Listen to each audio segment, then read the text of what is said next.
Assalamualaikum warahmatullahi wabarakatuh. Kami dari kelompok 5 akan mempresentasikan analisis yang telah kami lakukan mengenai country risk negara Jepang. Sebelum memasuki presentasi, saya akan mengenalkan teman-teman saya terlebih dahulu. Yang pertama ada Raihan Mubarok, yang kedua ada saya, Raffian Skananda Faizal, yang ketiga ada Sabrina Kamelia Mufida, dan yang terakhir ada Salvina Putri Jelita.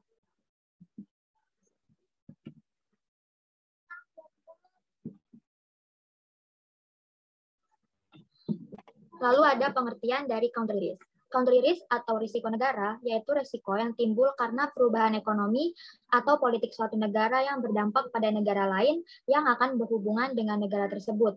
Misalnya, kekurangan cadangan devisa suatu negara akan menyebabkan keterlambatan pembayaran pinjaman kepada bank kreditur di negara lain. Risiko negara merupakan dampak yang berpotensi merugikan lingkungan suatu negara terhadap arus kas yang dihasilkan oleh proyek FDI. Risiko negara dapat didefinisikan sebagai paparan kerugian dalam transaksi lintas negara yang disebabkan oleh peristiwa di negara tertentu sampai batas waktu tertentu di bawah kendali pemerintah dan tidak di bawah kendali perusahaan swasta maupun individu. Lalu terdapat keadaan country risk negara Jepang. Jepang adalah sebuah negara kepulauan di Asia Timur yang letaknya di ujung barat Samudra Pasifik, di sebelah timur Laut Jepang dan bertetangga dengan Republik Rakyat Tiongkok, Korea Selatan, dan Rusia. Negara dengan nama asli Nippon Koku ini memiliki bentuk negara kekaisaran atau non-absolute monarki dengan ibu kotanya yaitu Tokyo. Berikut adalah analisis risiko negara yang dimiliki oleh Jepang. Yang pertama ada letak luas wilayah Jepang. Jepang terletak di Asia Timur dan terdiri dari rantai pulau antara Samudra Pasifik Utara dan Laut Jepang di sebelah timur semenanjung Korea dengan total luas daratan sebesar 364.485 km persegi dengan lebih dari 70% wilayah Jepang terdiri dari pegunungan termasuk lebih dari 200 gunung berapi. Lalu ada pemerintahan. Jepang memiliki pemerintahan parlementer dengan monarki konstitusional dan memiliki 3 lembaga. Yang pertama yaitu lembaga eksekutif yang berisikan kepala negara Kaisar Naruhito yang menjabat sejak 2019, lalu ada kepala pemerintahan Perdana Menteri Shinzo Abe yang menjabat sejak tahun 2013 dan kabinet yang ditunjuk oleh Perdana Menteri. Lalu ada lembaga legislatif yang berisikan bikameral, Dewan Penasihat, dan Dewan Perwakilan Rakyat. Lalu ada juga lembaga yudisial yang berisikan Mahkamah Agung yang merupakan hakim utama yang diangkat oleh Raja setelah penunjukan oleh kabinet dan semua hakim lainnya juga ditunjuk oleh kabinet tersebut. Lalu ada sistem hukum. Sistem hukum di Jepang didasarkan pada model Jerman dan juga mencerminkan pengaruh Anglo-Amerika dan tradisi Jepang, termasuk tinjauan yudisial atas tindakan legislatif di Mahkamah Agung Jepang dan telah menerima yurisdiksi Pengadilan Internasional atau ICJ wajib dengan syarat. Presentasi selanjutnya akan dilanjutkan oleh rekan kami yaitu Raihan Mubarok. Baik, selanjutnya ada fakta menarik negara Jepang. Yang pertama, daging kuda mentah adalah makanan populer di Jepang. Yang kedua, sebuah melon yang bagus dapat dijual lebih dari 300 US dollar di Jepang. Yang ketiga, Jepang adalah konsumen kayu hujan Amazon terbesar di dunia. Yang keempat, ada 1.500 gempa bumi setiap tahun. Yang kelima, harapan hidup rata-rata di Jepang 4 tahun lebih lama daripada Amerika Serikat. Yang keenam, geisha berarti seniman atau orang seni, dan geisha pertama adalah laki-laki. Kemudian di bidang ekonomi. Pada tahun-tahun setelah Perang Dunia Kedua, Jepang kemudian melakukan kerjasama pemerintah industri, memiliki etos kerja yang kuat, penguasaan teknologi tinggi, dan alokasi pertahanan yang relatif kecil. 1% dari PDB. Membantu Jepang mengembangkan ekonomi yang maju secara teknologi. Saat ini, bila diukur berdasarkan paritas daya beli, Jepang merupakan negara dengan ekonomi terbesar ketiga di dunia setelah Amerika Serikat dan Cina. Dua karakteristik ekonomi pasca perang adalah, yang pertama, struktur yang saling terkait erat antara produsen, pemasok, dan distributor yang dikenal sebagai kairetsu, dan yang kedua, jaminan pekerjaan seumur hidup untuk sebagian besar angkatan kerja perkotaan. Keduanya kini terkikis di bawah tekanan persaingan global dan perubahan demografis domestik.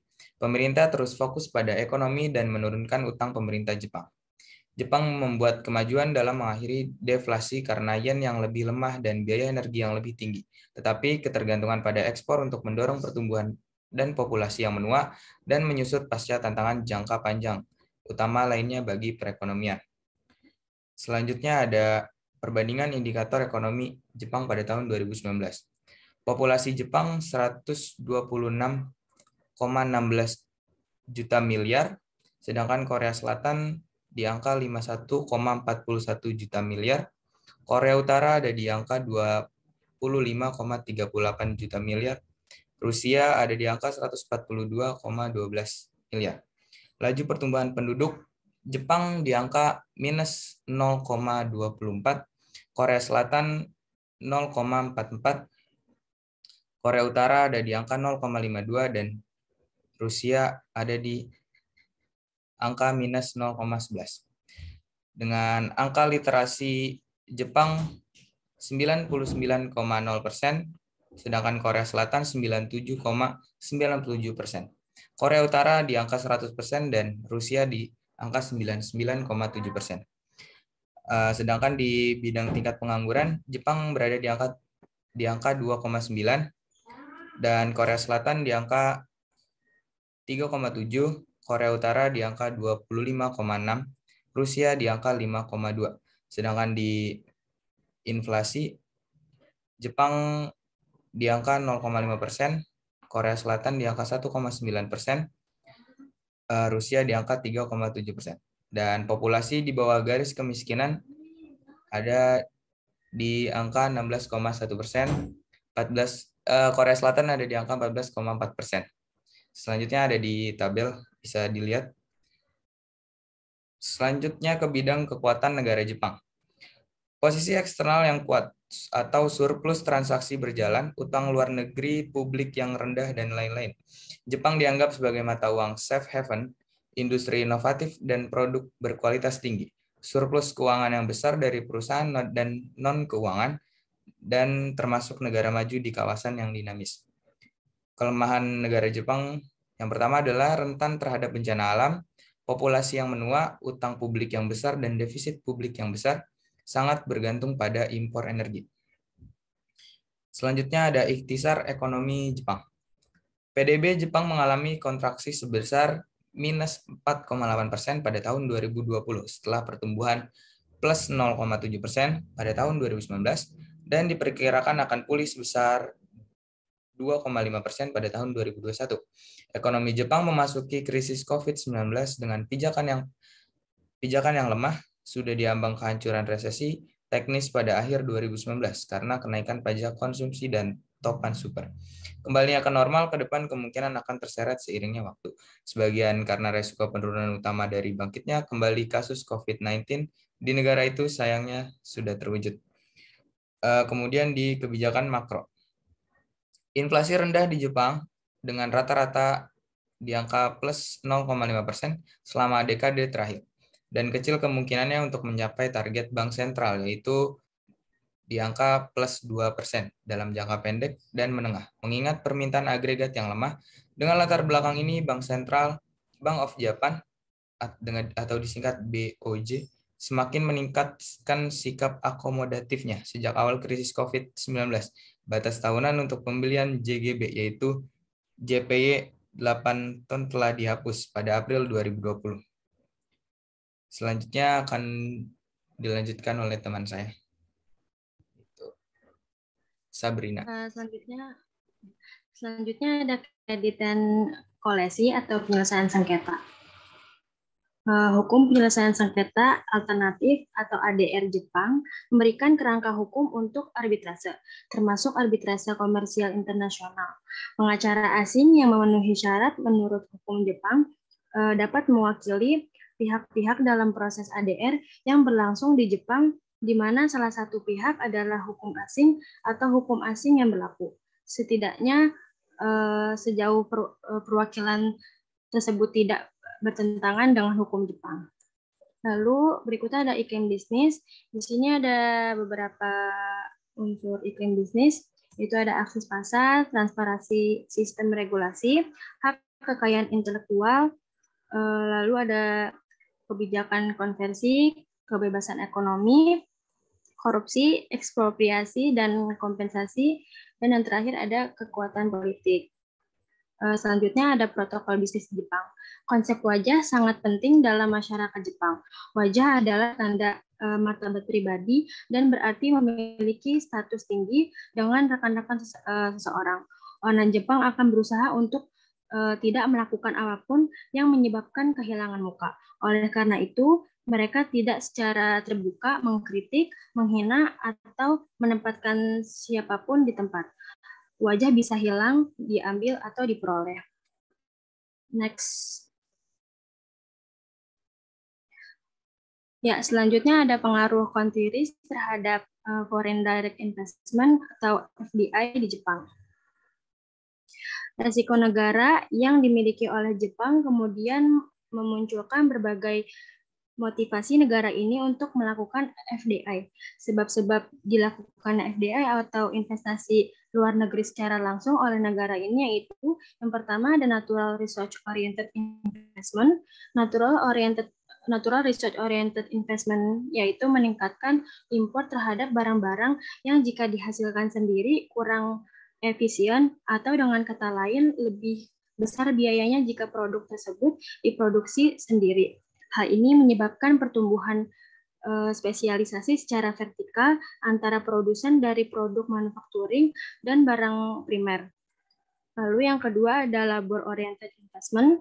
Labor-oriented investment adalah lebih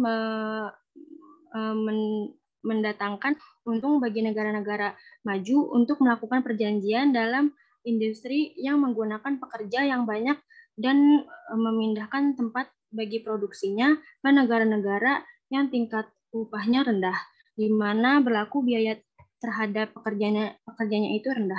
Di samping itu, investasi luar negeri secara langsung dapat membantu dalam meningkatkan keharmonisan pertumbuhan dari perdagangan antara negara yang kurang pekerja dan negara yang memiliki jumlah pekerja yang berlebihan.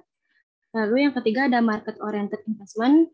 Market-oriented investment ini dibagi dalam dua kategori. Kategori yang pertama ada investasi luar negeri secara langsung yang disebabkan oleh adanya halangan masuk di negara tuan rumah. Biasanya investasi jenis ini berorientasikan perdagangan, tetapi berbeda caranya dengan investasi yang berorientasikan perdagangan seperti yang telah dijelaskan di atas. Dalam hal ini misalnya adanya tarif yang tinggi terhadap produk akhir akan mendorong kepada penggantian ekspor dari produk akhir kepada ekspor terhadap komponen-komponen suatu produk setengah jadi. Lalu yang kategori kedua, investasi luar negeri secara langsung oligopolistik. Investasi jenis ini banyak dijumpai pada investasi Amerika. Di dalam industri produk manufacturing pada akhir dekade seperti yang kita lihat sekarang ini, dan juga berorientasi kepada arti perdagangan. Pada akhirnya adalah lebih baik jika dijumlahkan 5 jenis investasi luar negeri secara langsung, yaitu melakukan internasionalisasi pada produksi dan pemasaran melalui integrasi baik secara vertikal maupun secara horizontal dari perusahaan-perusahaan besar multinasional. Selanjutnya akan dibawakan oleh rekan saya, Salvina. Selanjutnya, model FDI di Jepang merupakan pengiriman kepada negara tuan rumah sejumlah modal, managerial skill, dan pengetahuan teknikal yang merupakan suatu alat yang kuat dalam pertumbuhan dan pengembangan ekonomi. Peningkatan yang besar dalam FDI di Jepang adalah pada negara-negara yang sedang berkembang dan sejauh ini diterima dengan baik oleh mereka. Hal ini akan memberikan sesuatu yang berarti kepada pengembangan sumber-sumber alam mereka, produksi agrikultural mereka dalam industri pengolahan mereka.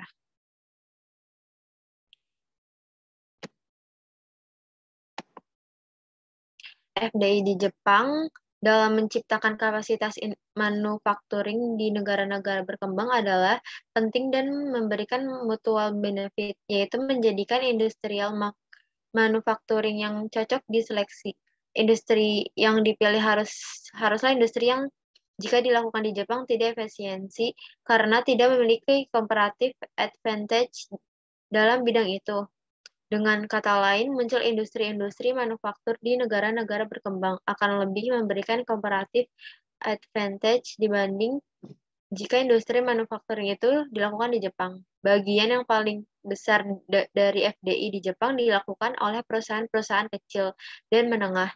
Dan bentuk 11 FDI yang paling banyak dilakukan adalah joint venture bagi keseluruhan pemilik cabang-cabang perusahaannya. Kesimpulannya, resiko negara atau country risk merupakan resiko yang timbul karena pertumbuhan ekonomi atau politik suatu negara yang berdampak pada negara lain yang berhubungan dengan negara tersebut. Misalnya, kekurangan cadangan devisa suatu negara akan menyebabkan keterlambatan pembayaran pinjaman kepada bank kreditur di negara lain. Risiko negara merupakan dampak yang berpotensi merugikan lingkungan suatu negara terhadap arus kas yang dihasilkan oleh proyek FDI. Resiko negara yang dimiliki Jepang memiliki peran penting dalam perkembangan FDI di negara ini, karena dapat menunjang investasi perusahaan yang ada di negara asal. Negara ini menggunakan model FDI berupa pengiriman kepada negara tuan rumah sejumlah modal, managerial skill, dan pengetahuan teknikal yang merupakan satu alat yang kuat dalam pertumbuhan pengembangan ekonomi. Sekian dari kelompok kami, kurang lebihnya mohon maaf. Wassalamualaikum warahmatullahi wabarakatuh.